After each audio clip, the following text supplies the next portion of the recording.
5 жыл. Бір емес, екі емес, тұтас 5 жыл. Осынша уақыт ішінде сенім, махаббат, отбасы деген түсініктер адамның санасына әбден орнығып үлгереді. Ал сол 5 жыл ішіндегі бәрі өтірік, жалған, жалғыз сенің ғана сеніміңнен тұратындығын білу нағыз рухани күйреу еді. Бірақ ол кезде мен бұл сезімді әлі бастан өткермегенмін.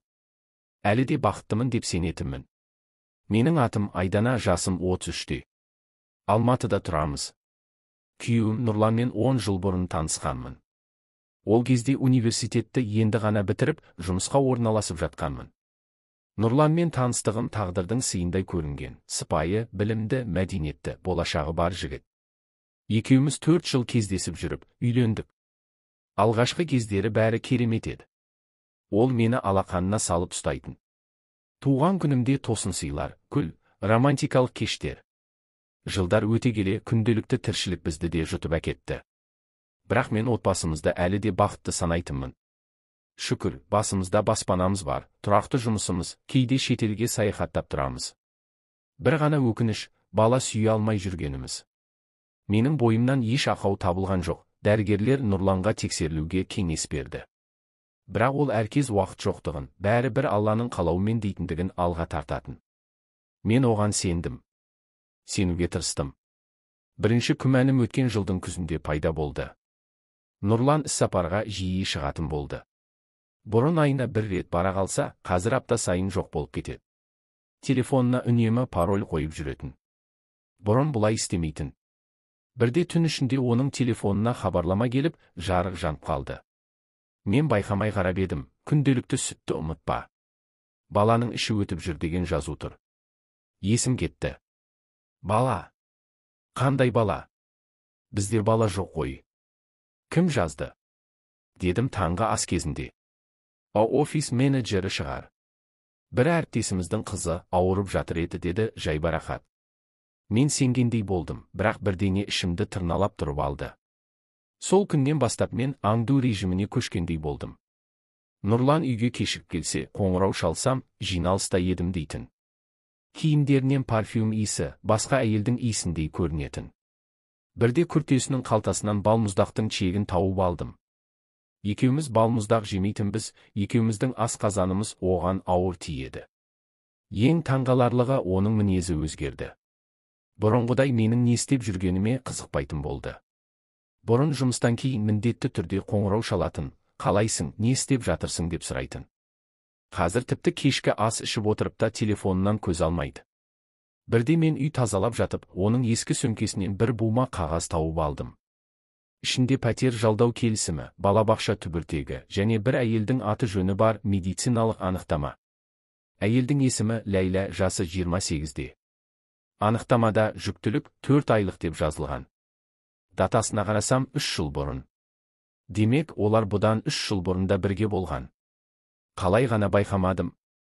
Не үшін мені осынша уақыт алдап келді? Бәрін сұрап қойсам ба екен? Бірақ мен дәлелсіз ештеңе айта алмаймын. Ол бәрін жоққа шығарып, мені кінәлап шығуы мүмкін. Сол күні мен жастығымды құшақтап жыладым. Түнде ол үйге кеш келді.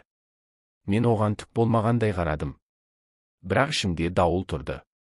Келесі аптада Нұрлан тағы да сапарға кетті. Мен оның артынан барғым келді. Бірақ оны қайда іздерімді білмедім.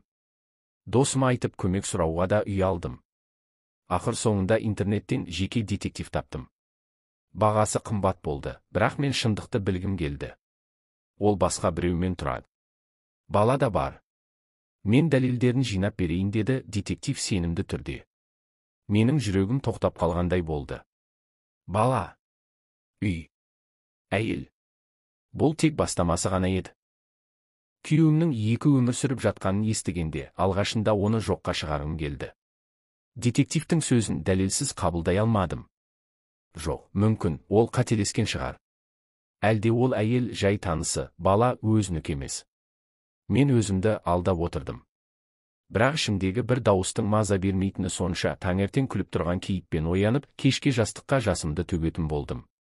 Сол күннен кейін өмірім 2-ге бөлінді. Сырт көзге күлімдеген, күйеуін күтіп отыратын әйел. Және іштей уайыммен жанып жатқан жалғыз жан. Құрбым Айнұр менің ең жақын жаным. Мектеп кезінен бірге келе жатқан сырласым. Оған бәрін айтуға бел будым. Айнұр, мен бірдеңеден күдіктеніп жүрмін дедім бір күні кофеханада отырғанымызда. Нұрлан ба? Иә, басқа елмен тұрып жатқан сияқты. Баласы да бар дейді. Айнұр үнсіз қалды. Сосын маған тура қарап. Айда. Мен де соңғы кезде бір түрлі байқағанмын. Тойымызға да келмеді, сенің туған күніңде де сыйлықты хатшы арқылы жіберді. Бұрынғы Нұрлан емес. Менің көзіме жас келіп кетті.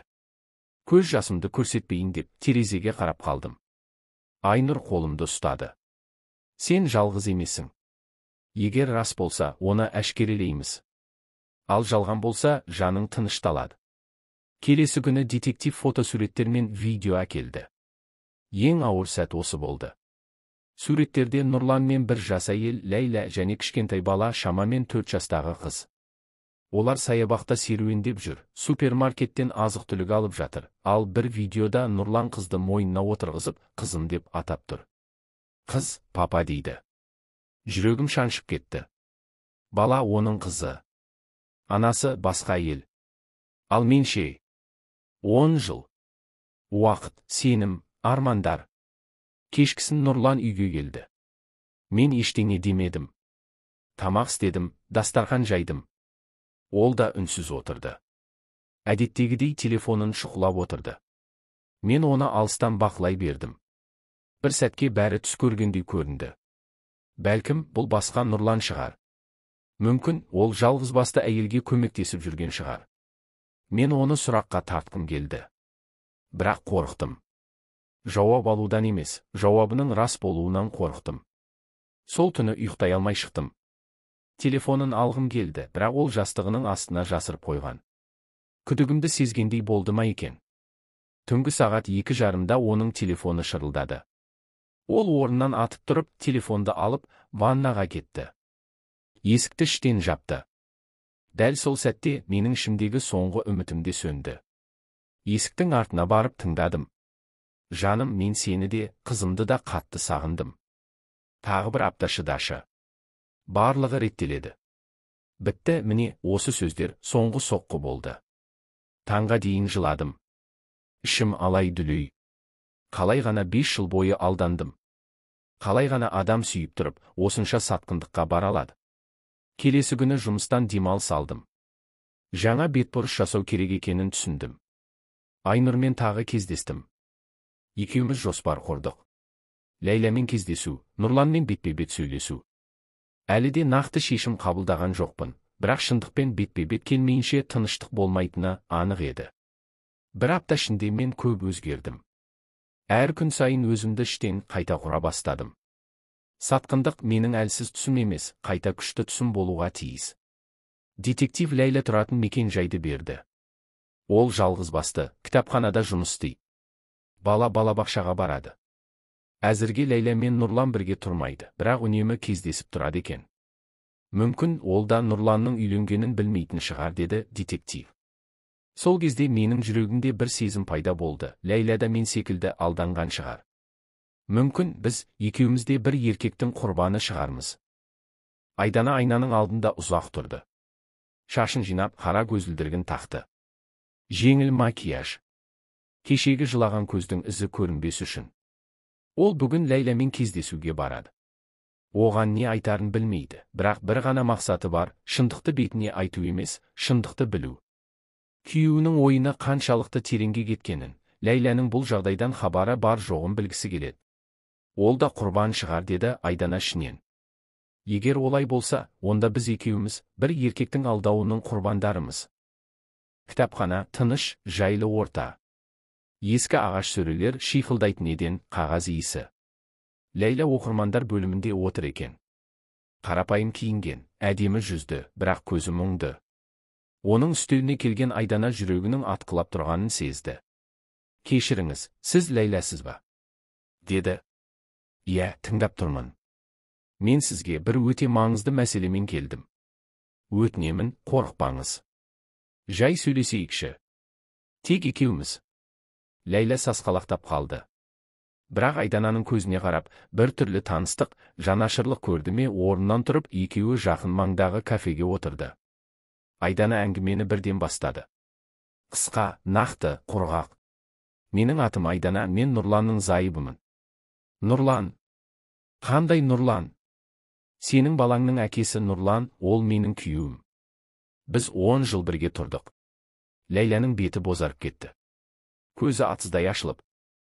Жоқ. Мүмкін емес. Ол ажырасқанмын деген. Ажырасқан жоқпыз. Қазірде бірге тұрамыз.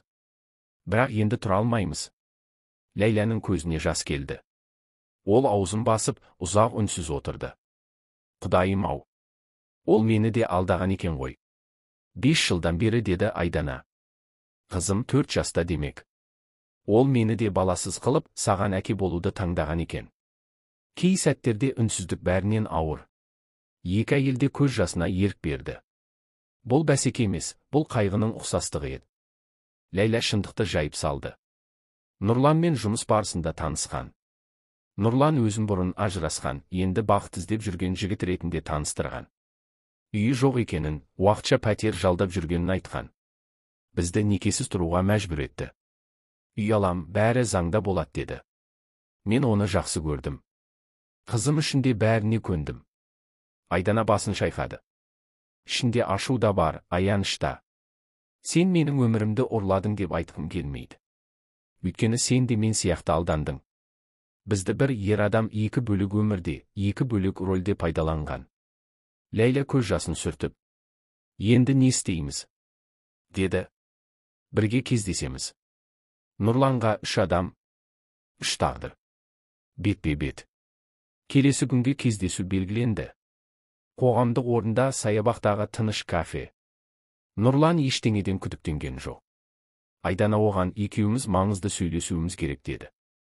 Ол келісе кетті. Айдана мен Ләйлә ертерек келді. Бір-біріне қарады. Бір-бірін құшақтады. Бұл шын достық емес еді, бірақ шын жанашырлық еді. Нұрлан келді. Жымиып кіріп келіп, бірден тоңқ етті, екеуін қатар көріп сілейді. Не болып жатыр? Бұл не? Айдана жай ғана. Отыр. Айдана. Отыр, Нұрлан, бұл шоу емес. Бұл өмір. Нұрлан сасқалақтап сөйледі. Айдана, мен бәрін түсіндіре алам. Бұл ойламаған. Жоқ, Нұрлан, сен 5 жыл бойы ойлап істедің. 2 әйелдің өмірін, бір баланың тағдырын ойынға айналдырдың. Ләйлә да сөзге араласты. Сен мені де алдадың. Мен сені сүйдім. Қызымызды сен үшін өсірдім. Ал сен. Нұрланның жүзі сұрланып кеткен. Енді ешбір жалған сылтау өтпейді. 2 әйел шындықтың айғағы. Оның айтатын ештеңесі қалмады. Мен ажырасқым келді, Айдана, бірақ сен бала болмағасын, бәрі салқындады. Мен басқа өмір іздедім. Ажырасып, жаңа өмір құру бір басқа. Ал 2 оттың арасында өтірікпен өмір сүру нағыз қорқақтық. Айдана үндемей отырып қалды. Ләйлә да үнсіз. Кенет Айдана. Мен сені кешірмеймін. Бірақ енді өзімді де, сені де босатамын. Ажырасамыз, қаласаң, Ләйлямен өмір сүр. Бірақ екеуміз де сенімен өмір сүрмейміз. Ешқайсымыз. Ләйлә басын изеді. Мен де өз өмірімді қайта бастаймын. Қызым үшін. Енді ешқашан өтірікпен өмір сүрмеймін. Кездесуден кейін үйге келген Айдана біраз уақыт үнсіз отырды. Үйдің іші бұрынғыдай емес, тым суық, бос, мағынасыз. Осы үйде қанша естелік қалды. Бірге таң атқандар, күлкі, түнгі шайлар, армандар.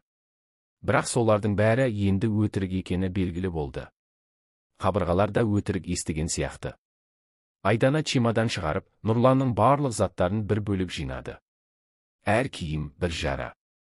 Әр иіс бір естелік. Бірақ енді ол өткеннің бөлшегі ғана. Мен бұл жерден өзімді де, шындықты да табамын.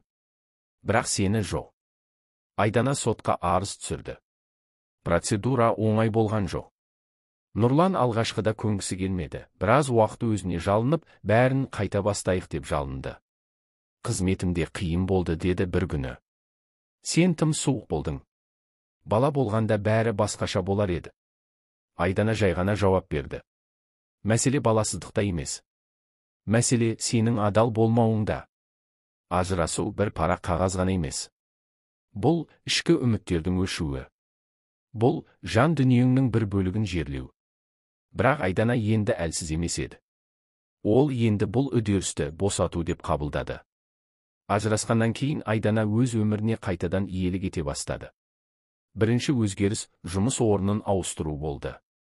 Ол бұрынғы есепші жұмысынан шығып, бір шетелдік ұйымның гуманитарлық жобасына менеджер болып орналасты. Екінші қадам психологқа бару. Ол ұзақ уақыт бойы бәрін ішке жасырып келгенін түсінді.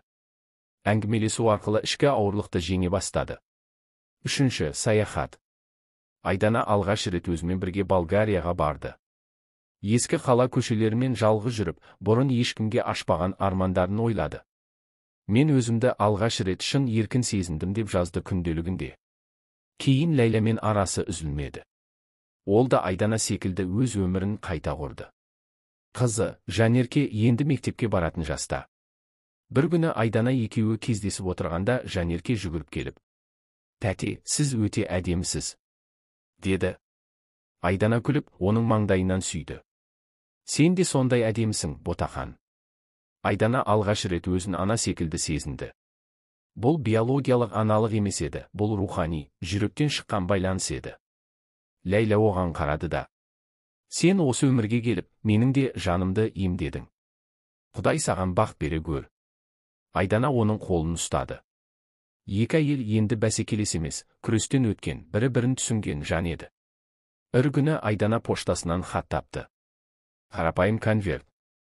Көне жазумен жазылған. «Кешір мені. Мен бәрін білдірдім. Сен менің өмірімдегі ең таза, ең шын адам едің. Мен сені ренжіткеніме күнде өкінемін. Қызым мен Ләйла да менен алыстап кетті. Бірақ сенің күшіңе таң қалам. Қайта тұрып гүлдегеніңе куә болу азап, бірақ әділетті. Өзіңді бағала. Сенімен өткен жылдар өмірімдегі ең шын кезең болды. Нұрлан». Айдана хатты бүктеп көзін жұмды. «Бұл хатты өткеніме табыстаймын. Енді оны өзіммен бірге ертіп жүрмеймін», деді. Хатты өртеп күлін терезеден ұшырып жіберді. Жыл өтті. Айдана қазір 34 жаста. Қолында жаңа жұмыс, жаңа үй, жаңа достар, және ең бастысы өзін тапқан жаңа әйел бар.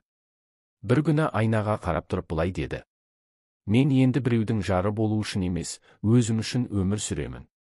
Егер тағдыр тағы махаббат жазса қабылдаймын. Жазбаса өзім де жетемін». Сол сәтте күн терезеден түсіп, бетінен нұр шашты. Жаңа күн, жаңа өмір.